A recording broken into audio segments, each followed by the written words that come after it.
कृष्ण की पद चिन्हों पे मानता हूं, साम दाम दंड भेद।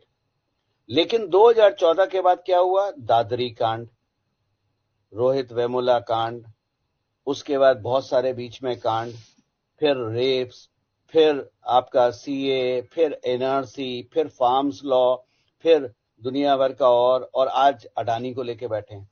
मणिपुर किसी रूप में मोदी को हटाना है, सिविल अनरेस्ट करना है ताकि मोदी हटे। क्योंकि यही तो हुआ बात है कि सत्ता में जो रुकावट आई, जो सत्ता के स्पीड ब्रेकर थे, माधवराव सिंधिया हो, राजेश पायलट हो, वाईएसआर रेड्डी हो, दोरजी खांडू हो, उन सब को जो सत्ता के लिए खतरा थे, जैसे सुनंदा पुष्कर थी और जो लोग थे, उन सबको रास्ते से हटाया गया। सुनंदा पुष्कर की मौत ऐसे नहीं हुई है, उसको मारने के लिए बाकायदा दुबई से लोग आए। ठीक बात। अच्छा, जितनी कांग्रेस डिप्लीट हुई है ओवर द लास्ट 9 years, उतना पाकिस्तान बर्बाद हुआ है। ये भी एक इंटरेस्टिंग कनेक्शन है। जब तक कांग्रेस सत्ता में रही, पाकिस्तान के पास पैसे की कमी नहीं थी। तो पाकिस्तान को कौन चला रहा था और क्यों चला रहा था? और दूसरा एक प्रश्न आपके दर्शकों में प्लांट कर देता हूं, जो अगर वो चाहें तो मेरे चैनल पे आके उसका उत्तर सर्च कर सकते हैं। तवलीन सिंह एक पत्रकार हैं, सोनिया गांधी से नफरत क्यों करती हैं? और जब तवलीन सिंह का बेटा, जो कि लंदन में रहता है, शायद लंदन या अमेरिका में, उसका वीजा मोदी सरकार ने रिजेक्ट करा था, तो उनके तेवर क्यों चढ़ गए थे? ये जरा आप लोग रिसर्च कीजिए, अगर चाहें तो तवलीन नाम टाइप करके मेरे चैनल पे सर्च कीजिए, आपको उत्तर मिल जाएगा। ठीक बात। अच्छा गौरव जी, एक जो पूरी आपने क्रोनोलॉजी गिनाई, और मैंने शास्त्री जी से बात शुरू की और आपने तो 2014 तक का एक लंबा पूरा कनेक्शन और पूरी क्रोनोलॉजी सामने रख दी। अब मैं अगर आपको फिर से शास्त्री जी के समय ही वापस ले चलूं, शास्त्री जी के बाद एक बार फिर 13 दिन के लिए गुलजारीलाल नंदा प्रधानमंत्री हुए, और उसके बाद श्रीमती इंदिरा गांधी आ जाती हैं, और न सिर्फ आ जाती हैं बल्कि उसके बाद वो 77 तक रहती हैं। 2.5 साल के लगभग मोरारजी देसाई और चौधरी चरण सिंह की सरकार रहती है, 2.5 साल बमुश्किल। उसके बाद फिर वो 80 में वापस आ जाती हैं, 84 तक रहती है। आपने जो एक बात बताई कि एक तरफ यूएस, दूसरे तरफ रशिया। देखिए, हम यहाँ शास्त्री जी की मौत, सोवियत संघ, बिल्कुल, एक तरफ सोवियत संघ, दूसरी तरफ यूएसए।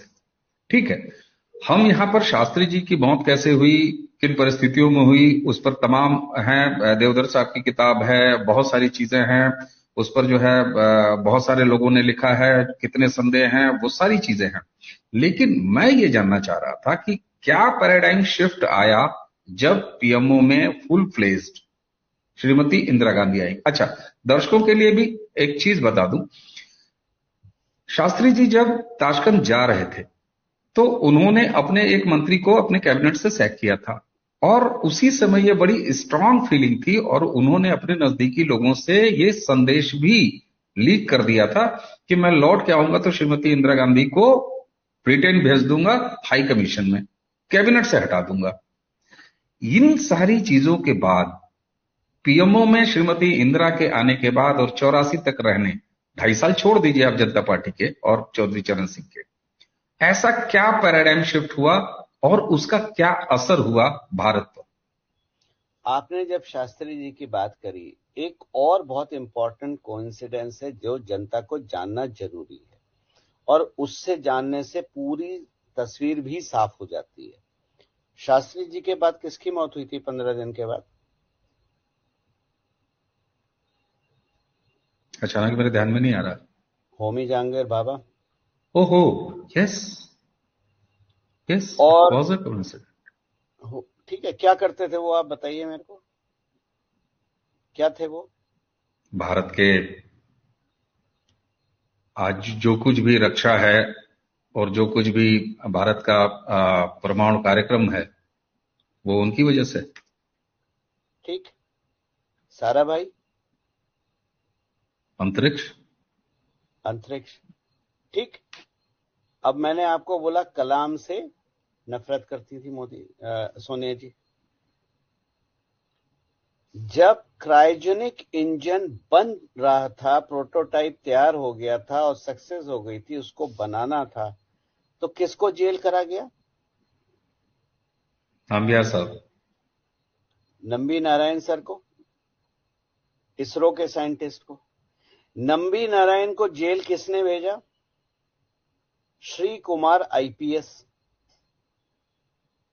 श्री कुमार आईपीएस नंबी नारायण को जेल भेजने के बाद कहां प्रमोट हुए? Police chief Gujarat. Police chief Gujarat बनने के बाद उन्होंने क्या करा? हाथ धो के नरेंद्र मोदी और अमित शाह के पीछे लग गए। आपने क्या करा था? आपने वहां भाभा और साराभाई को खत्म किया, इंडिया का डिफेंस और अंतरिक्ष। यहां आपने क्रायोजेनिक इंजन के बनाने वाले को रिजेक्ट किया, और भारत को क्रायोजेनिक इंजन की सप्लाई देने के लिए रशिया तैयार हो गया था, लेकिन आपने उन्हें हटा के वो ऑफर लिया ही नहीं, और आप डिपेंडेंट रहे किस पे? विदेशी ताकतों पे क्रायोजेनिक इंजन के लिए। आ रही है बात समझ में? भाई साहब बहुत गहरी बात बोल रहा हूं मैं। बिल्कुल समझ बिल्कुल। में? तो अब आप आते हैं इंदिरा गांधी की कैबिनेट की जब बात होती है, तो इंदिरा गांधी की कैबिनेट कौन कंट्रोल कर रहा था? जो भी मंत्री थे इंदिरा गांधी, क्योंकि इंदिरा गांधी के बारे में बोला जाता है गूंगी गुड़िया, लेकिन उनकी छवि बनाई गई आयरन लेडी की।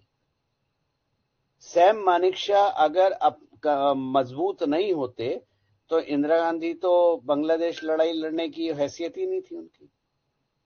ये तो हमारी फौज के चीफ थे जिनकी बदौलत हम बांग्लादेश खेल गए।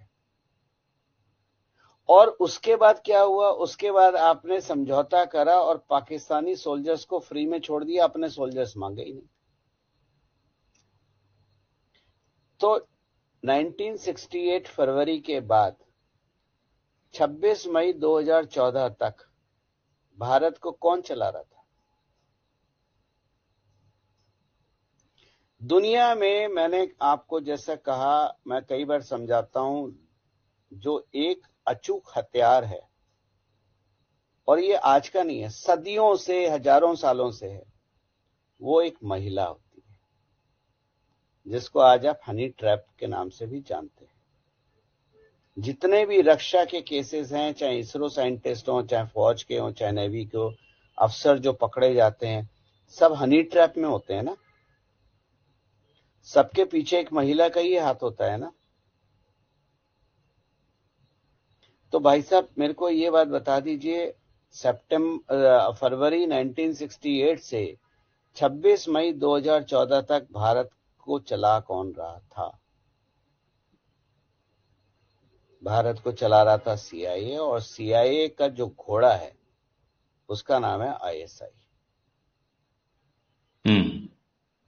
आपने जहां सत्ता बदली, आपने जहां पीएमओ को फूल प्रूफ करा, जहां से अब कोई जानकारी लीक नहीं होती, ऐसा करते ही पाकिस्तान के हाथ में कटोरा आ गया और आईएसआई की कोई मान्यता नहीं रही, और पाक फौज आपस में लड़ रही है।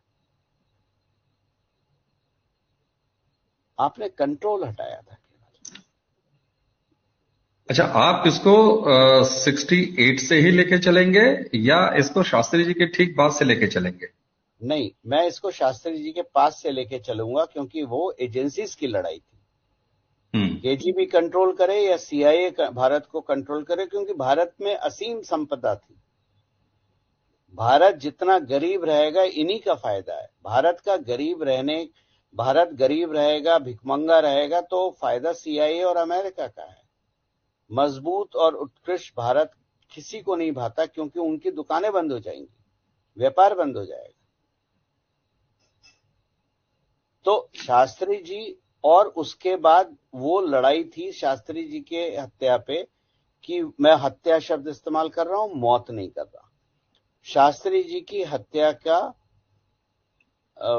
दो एजेंसीज की लड़ाई थी, और शास्त्री जी की हत्या के बाद एजेंसी की बागडोर धीरे धीरे केजीबी के हाथ से खिसक के 1991 के बाद पूर्ण रूप से सीआईए के हाथ में चली गई।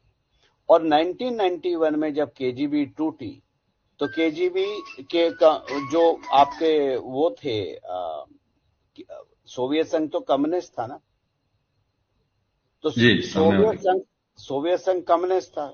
लोग नहीं जानते, 3 कम्युनिस्ट देश थे इस एरिया के, सोवियत संघ, चाइना और आज का Islamic nation called Afghanistan. Afghanistan communist nation था।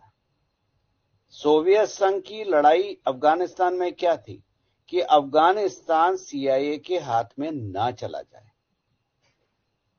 और उसको करने के लिए आपने पाकिस्तान को तैयार करा। सीआईए ने हथियार बनाया पाकिस्तान को। पाकिस्तान का तो अपना कोई वजूद आज भी नहीं है, क्योंकि उनकी कोई फिलॉसफी आज भी नहीं है।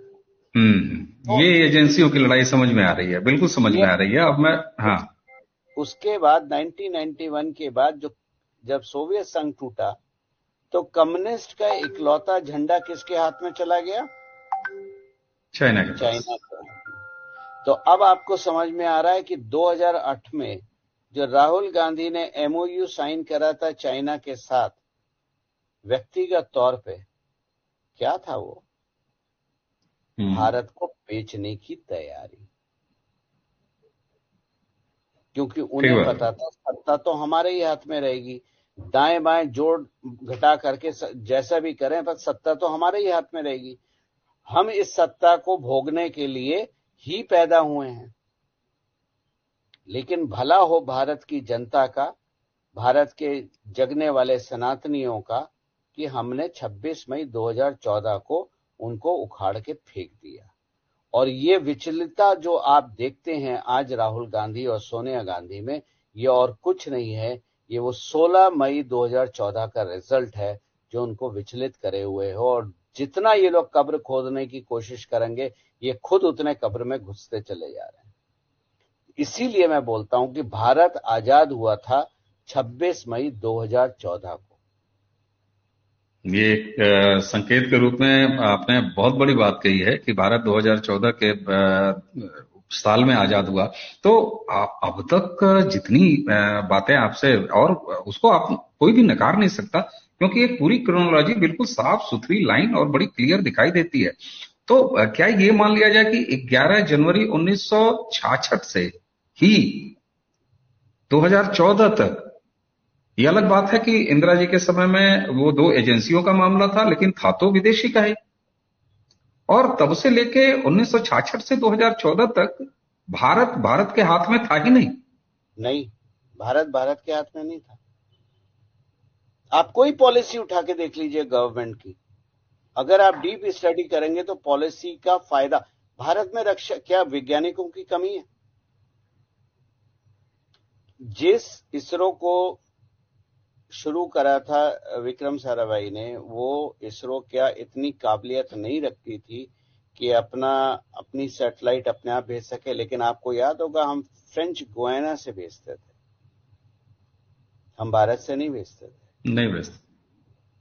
क्या कारण है कि डिफेंस मिनिस्ट्री का, चाहे हवाई जहाज हो, शिप हो, चाहे आपका बंदूकें हो, गोलियां हो, एक छोटा सा नट बोल्ट भी विदेश से आता था।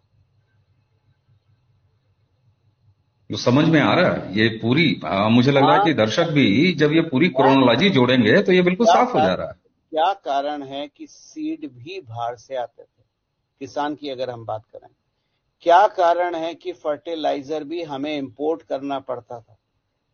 हमने तो केवल नीम कोटिंग करा, फर्टिलाइजर बंद हो गया, चोरी बंद हो गई। तो भारत को बाजार के रूप में ही देखा जाता था।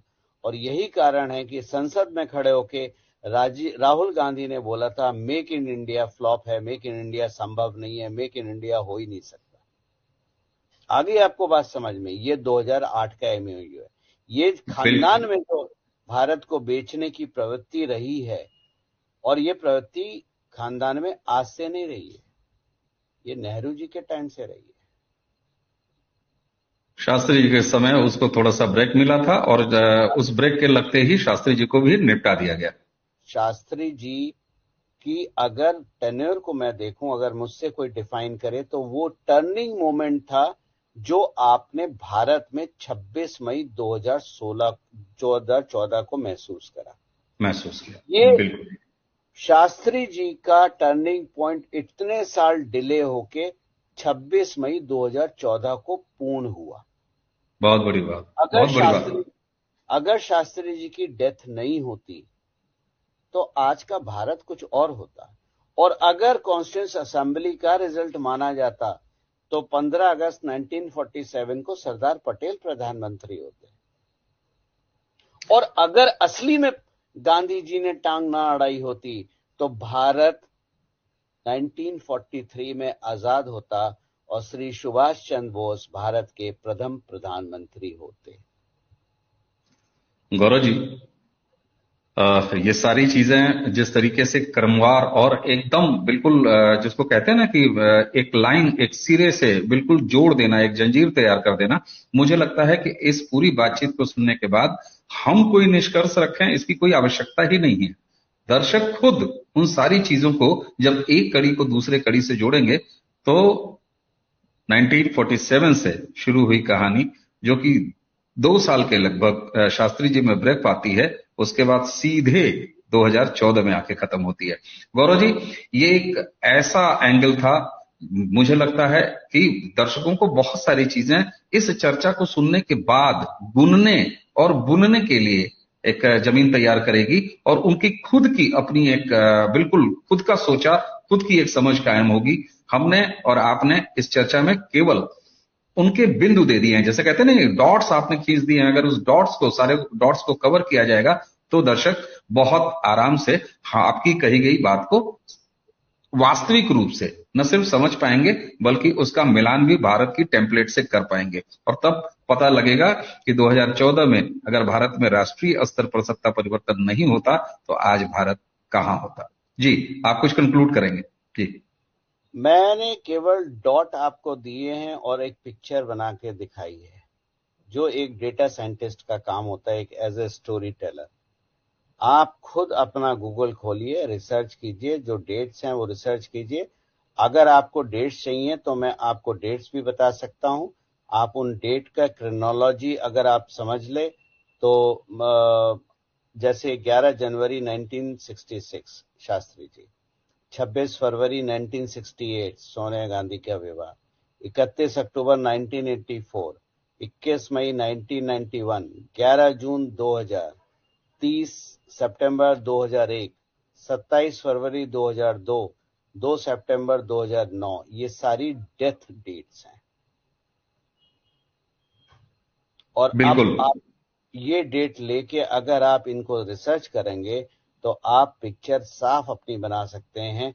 मैं किसी का ना भक्त हूं ना चमचा हूं, मैं डेटा पे बात करता हूं, और डेटा मेरे को ये पिक्चर दिखा रहा है कि भारत 26 मई 2014 को सही रूप में आजाद हुआ था, और उसके पिछले 9 साल में आपने वो परिवर्तन देखा है कि एक आजाद भारत क्या कर सकता है, और आज हम चंद्रयान लेके चांद पे भी पहुंच चुके हैं। बिल्कुल, और जिन डॉट्स की हम बात कर रहे थे आपने तो सारे क्रमवार से डेट्स भी गिना दिए, और मुझे उम्मीद है कि दर्शक इस बातचीत से एक अपने स्तर की समझ निश्चित रूप से बना पाएंगे। तो दर्शकों, गौरव जी को आज इस नए तरीके के एंगल से आपको हमको रूबरू कराने और एक पूरा परिदृश्य, जैसे लगता है ना कि कुछ सूत्र आपको दे दिया और गणित का पूरा सवाल हल हो गया, तो मुझे लगता है कि आज की ये चर्चा गणित के उसी फार्मूले के तहत है जिससे बहुत सारे सवाल बिल्कुल साफ साफ और 100% ईमानदारी से हल हो जाएंगे। गौरव जी, आपने हमें समय दिया और इतना गंभीर बात को इतने सहज तरीके से आपने सामने रखा, आपका बहुत बहुत धन्यवाद। तो दर्शकों, इसी के साथ आपसे विदा लेने से पहले गौरव जी को एक बार और धन्यवाद देते